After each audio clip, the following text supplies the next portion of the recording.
예수님께서는 마태복음 18장에서 용서에 대한 인간의 이기적인 편견을 비유로 말씀하신 적이 있습니다. 어떤 임금이 자기에게 1만 달란트 빚진 자를 불쌍히 여겨 빚을 전부 탕감하여 주고 놓아주었습니다. 그런데 그 종이 또 자기에게 100데나리온 빚진 동료 하나를 만나서는 용서하지 아니하고 옥에 가두었다는 것입니다. 아담 이래로 모든 인간의 마음은 언제나 변한 것이 없습니다. 사람들은 자신의 용서에 대해서는 관대하고 싶은 마음이 있습니다. 자신의 허물에 대해서는 다 이해해 줄 만한 이유와 구실이 나름대로 있습니다. 그러나 다른 사람의 용서에 대해서는 자기가 하나님보다 더 높은 기준을 가지고 있습니다. 얼마나 철저하고 정확한지 한치의 융통성도 허용하지 않습니다. 그런 것을 불의와의 타협이라고 생각하지요.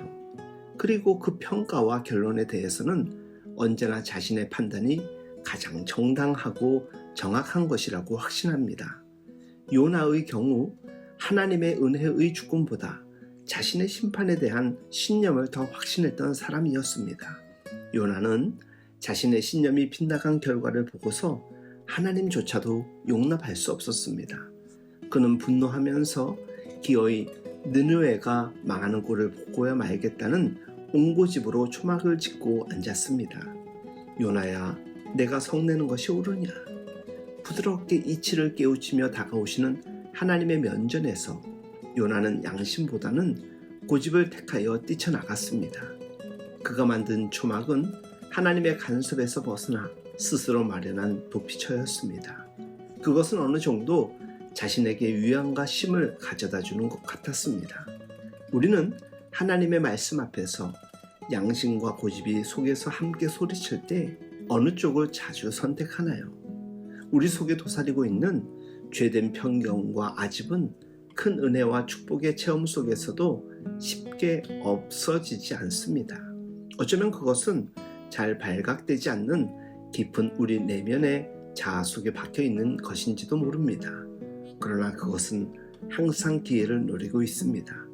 찬스만 생기면 여지없이 한판 뒤집기로 승부를 걸어옵니다. 이전의 은혜와 체험도 여지없이 뒤엎어버리는 무서운 파괴력이 있지요. 우리는 늘 여기에서 패배하고 있지요. 요나는 우리의 실상을 가장 적나라하게 드러내주고 있는 대표적인 자아상입니다. 많은 사람들이 여전히 자신에게 속고 있습니다. 이 내면에 근본적인 문제가 드러나서 깨어지기 전에는 우리에게 진정한 변화는 일어나지 않습니다. 늘 제자리 걸음 신앙일 뿐입니다. 이 문제는 언제나 우리에게 가장 예민한 부분이면서 또한 가장 둔감한 부분이기도 합니다. 건드리면 언제라도 폭발하도록 장전되어 있는 내관과 같이 예민한 각자의 숨은 부분이 있습니다. 그러나 그것은 또한 폭우처럼 쏟아지는 은혜의 단비를 맞고서도 잘 드러나지 않고 발견되지 않는 둔감한 부분이기도 합니다. 온갖 눈물과 회개 속에서도 그것만은 잘 떠오르지 않는 불감증이 있습니다. 어쩌면 너무나 견고한 정당성에 자기 신념으로 둘러싸여 있기에 그것이 문제라고는 꿈에도 생각지 못할 그런 부분인지도 모릅니다. 우리는 모두 그만큼 죄에 대해 둔감하며 자신에 대해 낙관적인 경향을 가지고 있지요. 주 안에서 사랑하는 여러분, 우리 안에 주님을 모신 게 맞으신지요? 그렇다면 분명 주님의 마음과 주님의 뜻이 있는 행함이 여러분들을 안내할 것입니다. 그런데 그렇지 않다면 우리는 여전히 나도 모르는 내 안에 누군가에 휘둘리고 있는 것이지요. 내 안에 내가 사는 것보단 내 안에 주님이 사는 것이 훨씬 안전하고 건강합니다. 늘 주님을 마음에 품고 그분의 뜻과 생각 안에서 자신도 보호받고 남들도 보호하는 주님의 사람 될 수 있길 예수님의 이름으로 축복하며 응원합니다.